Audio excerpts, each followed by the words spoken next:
Welcome to NC Wine Snobs as we savor the world one sip at a time. In this video, we take a look at our visit to Skull Camp Brewing, where we enjoyed 2 flights of beer. This video is part 1 of 2. First up, cream ale. No hop at all. More malty than anything. That is very, very drinkable. And it's a cream ale, but it's not a cream soda. Right. You don't really get a huge amount of vanilla. But it's a smooth beer.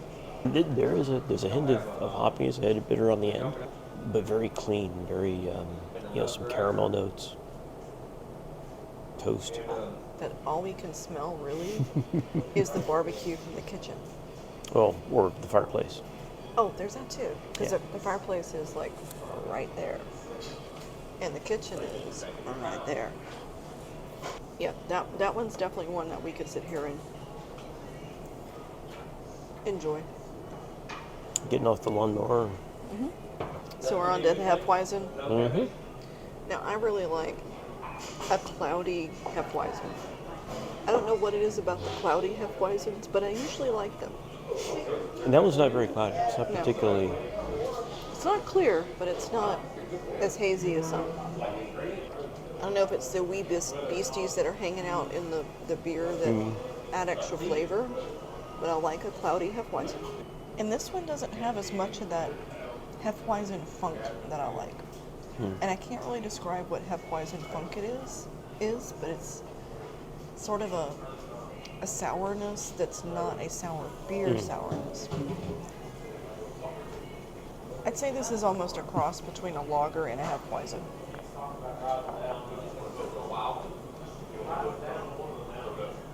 Yeah, the fireplace just can't really get anything off the Nothing beer. on the nose. That's okay. That's nice too. Very drinkable again. Yeah. So what do you think about it? I mean, I think our nose is going to be killed on anything we try, Yeah, unless it's overpowering. Yeah, no, I mean, from a aroma, from a taste standpoint, I mean, it does have a nice little funk to it. That's refreshing. See, I think funk is that umami flavor of beer. Yeah. It's hard to describe what funk is, but we like funk. With this, I could even go a little bit stronger on that funk and be really happy about it. It's like I'm begging for more. I want more out of it. It's great like it is because, like you said, it's refreshing. I mean, this is... If you don't drink water, drink this. Yeah. Well, and it's also it's drinkable on its own. It's drinkable with, a sandwich, a hamburger.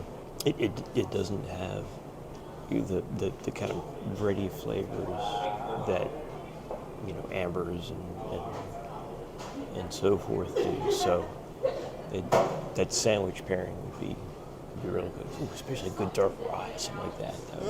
That'd be really nice. Pastrami on a rye. Or corned beef on rye. A Reuben. That'd be a good. That'd be a good Reuben beer. Okay, so we're on to 3 and we need chips. Scullin Lager. L4. Marzen style lager. Which is why it's darker than your typical. Yeah. Very golden in color, or amber. Yep. Kind of that malty sweet up front. And if you wait for it, you get that nice bitter kick at the back end. Getting some caramel. Yep. Yeah, but not as strong of that kind of caramel burnt. It's not like burnt sugar. Yeah, it's got a good balance to it. You know what would go really well with this? Seasoned potato chips. Yum. How are the seasoned potato chips, by the way? I like the seasoned potato Yeah, chips. they're very good. Something I'll never try at home. Because I don't think I could duplicate this. They're too good.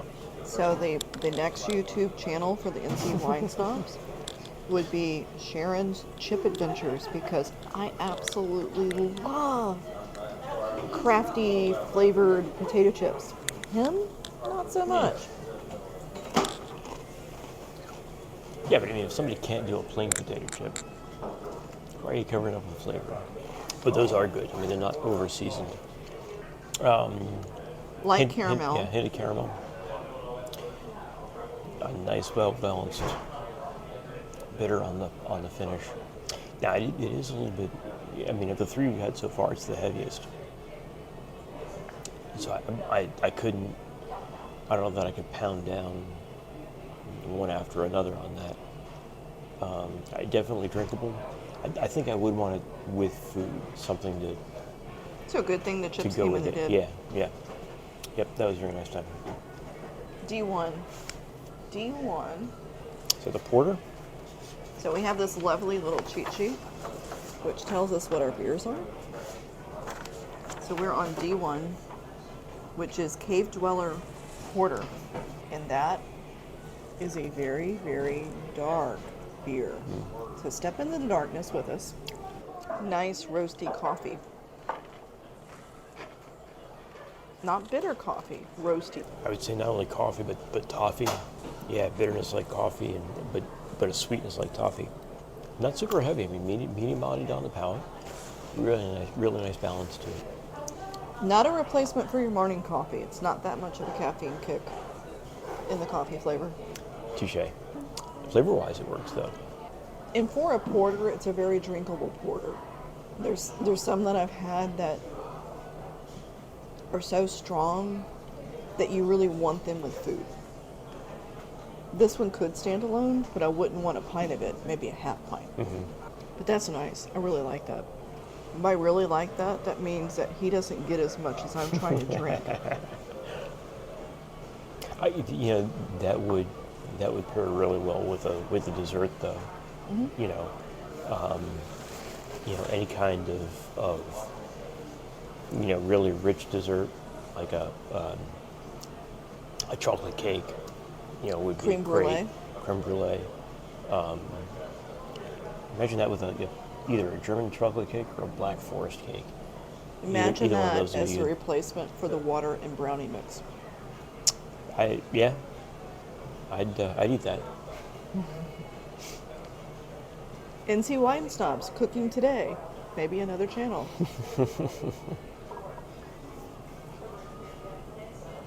And the reason why he's laughing about that comment is because he knows it's true. Yeah. I will cook with all kinds of booze. Some of it makes it into the food. Touche. I don't know if it's just my palate today or if it's really the nature of Cave Dweller, but there's other porters that I would steer away from because they're so heavy, but that one's not. Yeah, no. It's nice and medium. Here's a quick look at our tasting notes from part 1. If you enjoyed this video, be sure to hit that like button and subscribe to the channel with the notification bell turned on. We'll be releasing new content every Wednesday.